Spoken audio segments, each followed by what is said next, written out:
Isang bagong babala para sa Iran mula kay Pangulong Donald Trump. Magsisimula ulit ang pambobomba kung hindi sila magkasundo at mas matindi ito kaysa dati. Ang bagong banta ay dumating matapos ipahinto ni Pangulong Donald Trump ang Project Freedom Mission ng Washington sa Strait of Hormuz, kung saan inilatad niya ang kinatawag niyang malaking pag-usad sa negosasyon sa rehimen ng Iran, habang inulit din na hindi kailanman dapat magkaroon ng nuclear bomb ang Tehran. Samantala, ang pangunahing diplomat ng Iran ay nasa Beijing para sa unang harapang pagpupulong ng kanilang mga foreign minister mula nang magsimula ang digmaan. Makikipagkita na si Trump kay Pangulong Xi Jinping sa kabisera ng China sa susunod na linggo at sinabing posible ang kasunduan para tapusin ang digmaan bago ang biyahe niya. Samantala, iniulat na nakikipag-usap si Benjamin Netanyahu sa mga opisyal ng Amerika upang malinawan ang pinakabagong mga kadanapan sa diplomasya sa pagitan ng US at Iran. Higit pa rito sa susunod na ulat. Matapos ang ilang linggong lumalalang tensyon sa Persian Gulf, inanunsyo ni Pangulong Donald Trump na ititigil muna ng US ang Project Freedom na tumutulong sa mga komersyal na barkong dumadaan sa Strait of Hormuz. Ipinost ni Trump sa Truth Social ang anunsyo at sinabing ito ay ayon sa hiling ng Pakistan at iba pang bansa, ang malaking tagumpay ng militar sa kampanya laban sa Iran. Bukod pa rito, malaki na ang progreso tungo sa isang kumpleto at pinal na kasunduan kasama ang mga kinatawan ng Iran. Nagkasundo kami na habang umiiralang blockade, pansamantalang ititigil ang Project Freedom upang makita kung matatapos at mapipirmahan ang kasunduan. Habang nakahold ang escort operation, sinabi ni Trump na patuloy pa rin ang blockade laban sa Iran. Sa White House, sinabi ni U.S. Secretary of State Marco Rubio na tapos na ang military phase ng kampanya. Tapos na ang Operation Epic Fury at naabot namin ang mga layunin nito. Hindi namin hinahangad ang panibagong sitwasyon, mas gusto namin ang kapayapaan. Gusto lang ng Pangulo ng kasunduan. Mas gusto niyang makipagpulong at bumuo ng isang Memorandum of Understanding para sa mga susunod na negosasyon na sumasaklaw sa lahat ng mahahalagang paksa na kailangang talakayan at ang ganap na pagbubukas ng kipot para makabalik sa normalang mundo. At mas gusto niyang mapag-usapan ito sa pamamagitan ng paraang binubuo ni na Steve at Jared at sinusuportahan nating lahat. Ayon sa ulat, naniniwala ang White House na malapit na silang magkaroon ng kasunduan at inaasahan nilang magbibigay ng tugon ang Iran sa loob ng susunod na 48 oras. Sa kabilang ng diplomasya, mataas pa rin ang tensyon sa Gulpo. Nagbabala ang Revolutionary Guards ng Iran sa mga barko na manatili sa aprobadong ruta ng Tehran, habang tinarget ng mga misil at drone ang UAE. Kaunti lang sa mga komersyal na barko ang tumawid sa Strait of Hormuz sa ilalim ng US proteksyon mula na magsimula ang operasyon, habang nag-aatubili pa rin ang malalaking kumpanya ng pagpapadala na magpadala ng mga sasakyang dagat sa makipot na daan ng iyon. Dumating si Abbas Araghchi, Iranian Foreign Minister, sa Beijing nitong Miyerkules para makipag-usap sa Chinese Foreign Minister.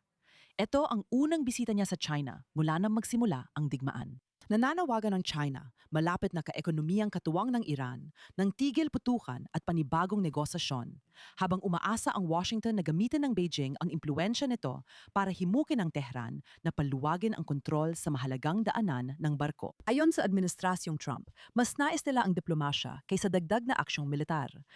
Nagbabala ang Washington at Israel na handa silang tumugon kung mabigo ang tigil putukan.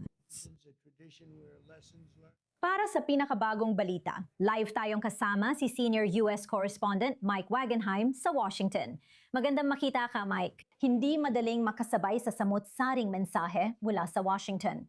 Una, ang US ay pansamantalang huminto sa kanilang Project Freedom Mission sa Strait of Hormuz. May mga ulat na may progreso patungo sa isang kasunduan. At pagkatapos ay ang banta ng matinding pambobomba kung hindi sila magkasundo. Dagdag pa rito, nagsalita ang Pangulo. Ilang sandali lang ang nakalipas sa White House. Kaya ano na ang pinakabagong balita? Ano ang maaari mong sabihin sa amin?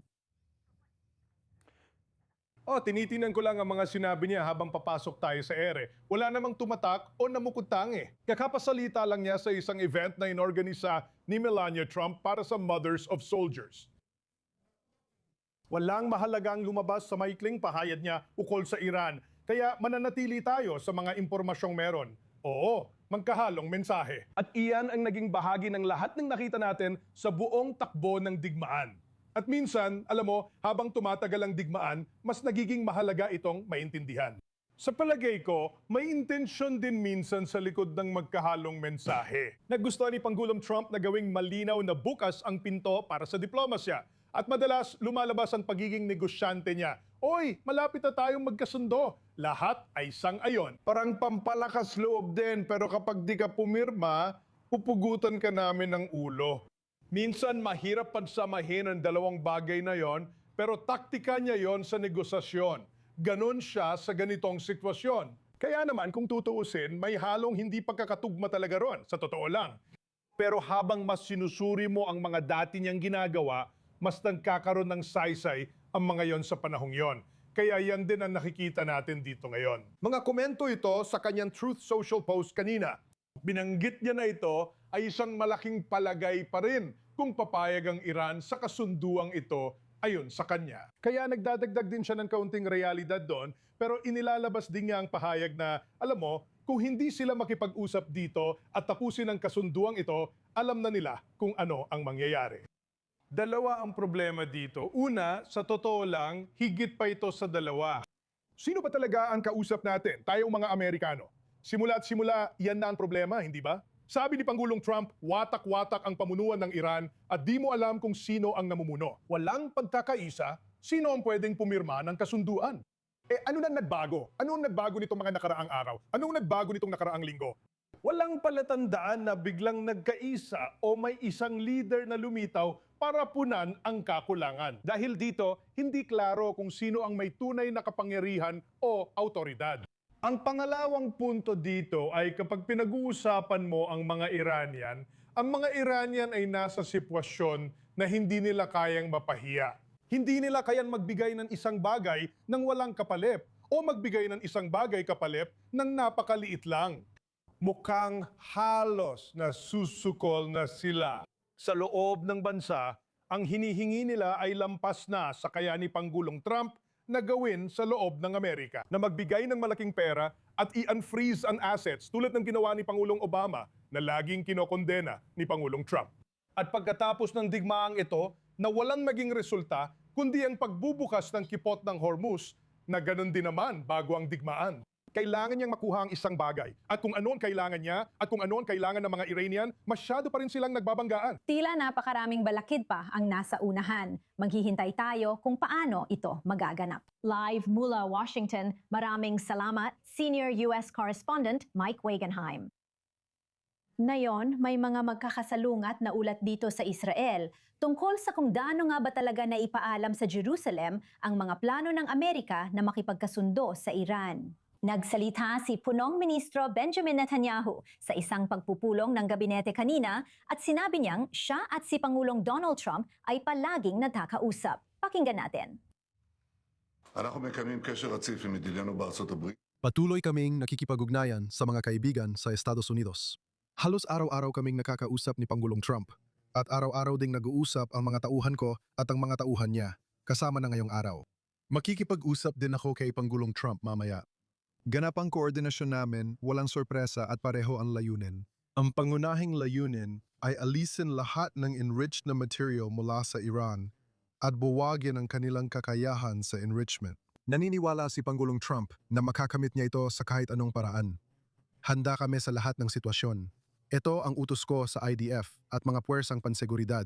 Mas malakas na ang Israel na yon. Mas mahina na yon ang Iran at mga proxy nito. Minsan malakas ang Israel, minsan mahina ang Iran at ang mga kaalyado nito. Para sa karagdagang impormasyon, kasama natin sa studio si Security Analyst Jonathan Regev at Senior Correspondent Owen Alterman. Marami tayong dapat pag-usapan pero gusto kong simulan, Jonathan, sa sinabi ni Benjamin Netanyahu. Marami ang nagtatanong dahil sa magkaibang mensahe mula Washington, mga posibleng tugon ng Iran at epekto sa Gulf na lahat ay nangyayari ngayon. Nananatili ang tanong kung paano ito nakaapekto sa Israel mula sa ganitong pananaw. Ano ang iyong pagsusuri ngayon? Ang epekto nito sa Israel ay hindi na ang Israel ang may pananagutan para sa sarili nito.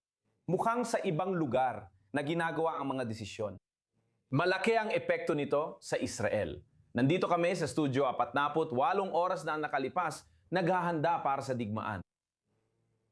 Naghahanda ang Israel para sa digmaan. Sinabi naming ang hukbo ay nasa pinakamataas na alerto at nananatili itong ganoon na yon. Ang desisyon kung magkakaroon ng digmaan o sasali ang Israel ay hindi sa Israel ginagawa, kundi sa ibang lugar, gaya rin sa Lebanon. Kung sa Israel ang nakasalalay, tuloy pa rin ang pambobomba sa Beirut, Dahiya, Lambak ng Batsa at iba pang lugar. May iba ring gumagawa ng desisyon tungkol sa Israel. Totoo, malapit na kaalyado ng Israel ang Estados Unidos. Tunay itong kaibigan at malaki ang ibinibigay nitong suporta sa Israel, marahil higit pa kaysa dati. Sang-ayon ako dyan, pero may kapalit yon. At ang kapalit ay ang kalayaan ng Israel na pumili at kumilos para sa sarili nito. Sisilipin natin ang mga kasalukuyang kaganapan sa Lebanon habang nag-uusap tayo. At pupunta tayo sa ating mamamahayag sa lugar mamaya para sa mga update tungkol sa nagbabagong sitwasyon doon. Salamat sa pagbanggit nito dahil maraming tanong tungkol sa ugnayan ng delikadong tigil putukan sa Northern Front, sa mga nangyayari sa Washington at sa mga pagsisikap tungo sa isang kasunduan. Alam natin na gusto ni Pangulong Donald Trump na ang pukus muna ngayon ay ang mga diplomatikong pagsisikap. Sa totoo lang, ano ang palagay mo, Owen, sa nangyayari ngayon sa negosasyon? Balikan muna natin ang mensahe ni Benjamin Netanyahu at idagdag ang sinabi ni Jonathan. Layunin ang pahayag na ito, Benita, ang tiyakin ang kalayaan ng Israel matapos ang kasunduan. Ayon kay Netanyahu, may dalawa siyang pulang linya. Ang unang pulang linya ay ang lahat ng uranium, ang lahat ng uranium, ang lahat ng enriched uranium. 2 beses niya ito binanggit. Kailangan itong alisin mula sa Iran. At gayon din, kailangan buwagin ang kakayahan ng Iran sa enrichment. Ang diin doon ay sa uranium. Sinabi niya na naniniwala si Donald Trump na kaya niyang gawin ito sa kahit anong paraan. Pero mahalaga, ayon kay Netanyahu, handa kami sa lahat ng posibleng sitwasyon at lahat ng posibleng kaganapan. Sa madaling salita, Benita, hindi namin tatanggapin ang isang kasunduan na mag-iiwan ng enriched uranium sa teritoryo ng Iran. At hindi naman ibig sabihin na atake kami agad kinabukasan o gagawa ng aksyon sa susunod na araw. Pero hindi kami titigil dito at pananatilihin namin ang aming kalayaan sa pagkilos kung malalampasan ang aming pulang linya. At sa tingin ko, iyon ang mahalaga at sentral na mensahe na gustong iparating dito ni Netanyahu. Yung isa pa na nabanggit mo, mahalaga rin na ako ay nakikipag-ugnayan kay Donald Trump at nagkokoordina kami sa Estados Unidos. At taliwas sa mga ulat kanina sa Reuters at iba pang media, hindi kami nagulat sa kasunduang ito o ako man lang sa puntong ito ay hindi nagulat. At nakikipag-koordina kami sa Estados Unidos at ginagawa namin ang lahat ng aming makakaya bilang isang interesadong ikatlong partido para maimpluwensyahan ang kasunduan. Tungkol naman sa kaugnayan nito sa Lebanon, si Almay Adin na maka-Hezbollah sa Lebanon ay nag-uulat na ang digmaan sa Lebanon kung tutuusin ay magiging bahagi ng kasunduan. Hihilingin ng Iran na maisama ito sa 14 na puntos, ngunit hindi pa ito naiuulat at hindi rin ito sinabi ni Donald Trump sa media bilang bahagi ng kasunduan. Gusto nung Israel na panatilihin ang kalayaan sa pagkilos sa Lebanon at malinaw na itakda ang mga pulang linya nito na kapag nalampasan, magreresulta sa aksyon ng Israel. Di agad-agad, pero sa mga susunod na panahon, kaparehong mensahe rin ang ipapahayag sa Lebanon, gaya ng narinig natin mula sa punong ministro bago mag-alas 8 ng gabi dito sa Israel tungkol sa Iran. Mga Gino, manatili po kayo. Marami pa tayong pag-uusapan ukol dito. Ngayon, welcome natin si Natalie Ekenau, Research Analyst sa Foundation for the Defense of Democracies, na kasama natin mula Washington. Salamat sa iyong oras. Ano ang masasabi ninyo sa biglang pagbabagong ito sa kabila ng magkaibang mensahe kung saan pumayag ang US na ipagpaliban ang Project Freedom sa kipot ng Hormuz at bumagsak ang presyo ng langis matapos ang ulat ng nalalapit na kasunduan ng US at Iran sa isang pahinang memo? Pagkatapos, naglabas si Donald Trump ng bagong babala sa Iran. Ano po ang opinyon at saloobin ninyo? Una sa lahat, maraming salamat po sa pag-imbita sa akin na yon. Tulad ng malinaw mong itinaliwanag, maraming nangyayari ngayon at mahirap talagang hulaan kung paano matatapos ang mga bagay-bagay. Sa pananaw ko, ang aking pagtatasa ay mukhang malapit na tayo sa isang kasunduan o mas malapit na tayo ngayon kumpara sa mga nakaraang linggo. Pero gayon pa man, may 48 oras pa bago natin inaasahan, ayon sa pagkakaintindi ko, na makakarinig tayo ng sagot mula sa Iran tungkol sa memo na ito na umiikot na yon. At kahit na makatawid man iyon sa finish line, mag-uumpisa naman iyon ng panibagong 30 araw na panahon ng negosasyon. Kaya marami pang puwang para gumalaw, marami pang puwang para sa mga pagkahamali at pagkukulang. Sa palagay ko, hindi ito matatapos hanggat hindi pa talaga tapos. Tiyak, ang buong rehiyon ay naghihintay na makita kung ano talaga ang mga detalye na kasama rito. Sinabi ni Donald Trump na ang kasunduan sa Iran ay mag-uutos sa Tehran na ipadala ang mga naimbak na enriched uranium sa Estados Unidos. Sinabi niya ngayon sa PBS News na dapat mangako ang Iran na hindi paandarin ang mga pasilidad nito sa ilalim ng lupa. Gaano kaposible ang ganitong mungkahe? Gaano ito karealistic? Sa palagay ko, hindi malinaw kung papayagan ng Iran ang pagbabalik ng mga inspektor. Ito rin ang naging issue noong nakaraang dekada. Al-Iran ay nangangako at pumipirma pero hindi matiyak ng United Nations, Estados Unidos at international na komunidad kung talagang sinusunod ito. Kaya tingin ko ito ang dapat bantayan habang sumusulong tayo kung magkatotoo nga ang sinabi ni Trump. Lahat ng bansa sa Gulpo ay nakamasid habang ang UAE ay tumatanggap ng matinding epekto ng missile at drone attacks kamakailan. Lahat ay naghihintay na makita kung anong klaseng tugon ang maaring mangyari doon. Napag-uusapan din dito sa studio kung saan mapupunta ang Israel kapag natapos ang digmaan, lalo na't hindi pa malinaw ang usaping nuclear at may banta pa rin sa kanilang pag-iral. Paano naman ang ballistic missile program ng Iran? At paano naman ang mga proxy ng Iran? Malinaw na maraming salik at sabay-sabay na nangyayaring bagay, gaya ng sabi mo. Pagdating sa UAE at Israel, sa tingin ko kung hahanap ka ng positibong bagay mula sa digmaan, ito ay ang posibilidad na mas mapalapit pa ang ugnayan ng dalawang bansa.